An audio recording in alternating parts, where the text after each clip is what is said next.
اعوذ باللہ من الشیطان الرجیم بسم اللہ الرحمن الرحیم الصلاۃ والسلام علیک یا سیدی یا رسول اللہ وعلی آلک واصحابک یا سیدی یا نور اللہ۔ الحمدللہ ثم الحمدللہ، ہر مسلمان کی یہ خواہش ہے کہ جب وہ جنت میں داخل ہو تو انبیاء علیہم السلام کے ساتھ داخل جنت ہو۔ تو اس کے لیے بہت ہی پیارا ایک عمل توجہ کے ساتھ سماعت فرمائے۔ اگر یہ عمل کیا جائے اور اللہ رب العالمین اسے اپنی بارگاہ میں قبول فرما لے، اور یقیناً ہمارا رب ہمارے کوئی بھی اعمال ضائع نہیں کرے گا، کیونکہ وہ ہمارا رب ہے اور قادر مطلق ہے، تو یقیناً محبوب کریم علیہ السلام کے بتائے ہوئے طریقے پہ اگر ہم عمل کریں گے تو انشاءاللہ تعالی اللہ رب العالمین اپنے محبوب کے صدقے وسیلے سے ہمارے تمام اعمال یقیناً قبول فرمائے گا۔ اور اگر ہم یہ عمل کریں گے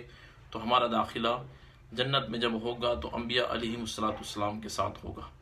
مفتاح السعادہ القسم الثانی ہی صلاۃ الایام الاسبوع واللیالیہ کتاب کا نام ہے، اور صفحہ نمبر ہے 727۔ اس میں روایت ہے کہ حضرت سیدنا انس بن مالک رضی اللہ تعالیٰ عنہ سے مروی ہے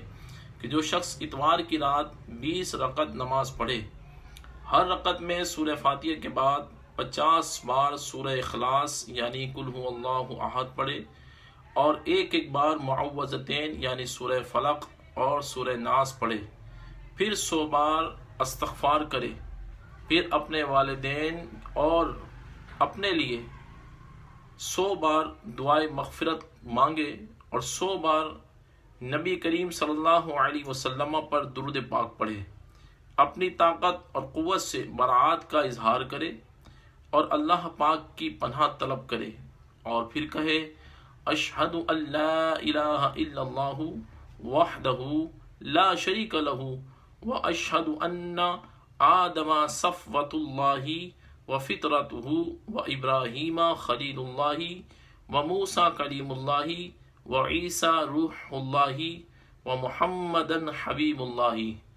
صلی اللہ تعالی علیہ وسلم علیہ السلام۔ یعنی میں گواہی دیتا ہوں اللہ کے سوا کوئی معبود نہیں، اور وہ اکیلا ہے، اس کا کوئی شریک نہیں، اور میں گواہی دیتا ہوں کہ آدم علی نبینا علیہ السلام صفی اللہ ہیں، اور اللہ تبارک و تعالی نے انہیں اپنے دست قدرت کے فیضان سے انہیں بنایا ہے، اور حضرت ابراہیم علیہ السلام خلیل اللہ، حضرت موسیٰ علیہ السلام کلیم اللہ، اور حضرت عیسیٰ علیہ السلام روح اللہ ہیں، اور حضرت محمد صلی اللہ تعالی علیہ وسلم حبیب اللہ ہیں۔ تو اس کے لیے اللہ پاک سے اولاد کی دعا مانگنے والوں کی تعداد کے برابر ثواب ہے۔ تو اس کے لیے اللہ پاک سے اولاد کی دعا مانگنے والوں کی تعداد کے برابر ثواب ہے۔ بروز قیامت اللہ پاک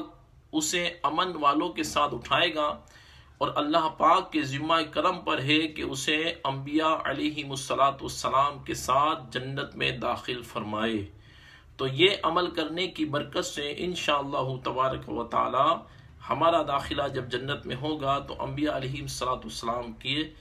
فیضان میں اور قرب و جوار کے ساتھ انشاءاللہ ہم داخل جنت ہوں گے۔ جو بھی عمل کیا جائے اخلاص اور للہیت کے ساتھ اللہ رب العالمین کی رضا حاصل کرنے کے لیے کیا جائے، اور اللہ سے امید رکھی جائے کہ یہ میرا عمل جو تو نے مجھے کرنے کی توفیق دی ہے، تو یقیناً اللہ کی توفیق ہے، تو امید ہے کہ اللہ اسے قبول بھی فرمائے گا۔ یقین کامل کے ساتھ اگر عمل کیا جائے تو الحمدللہ ثم الحمدللہ اس کی برکات دنیا اور آخرت میں ضرور نصیب ہوتی ہیں۔ اللہ رب العالمین ہمیں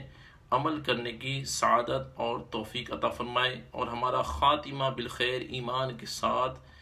اللہ تبارک و تعالی روئے روئے کی سلامتی کے ساتھ عطا فرمائے۔ آمین بجاہ النبی الامین۔ جزاک اللہ خیرا۔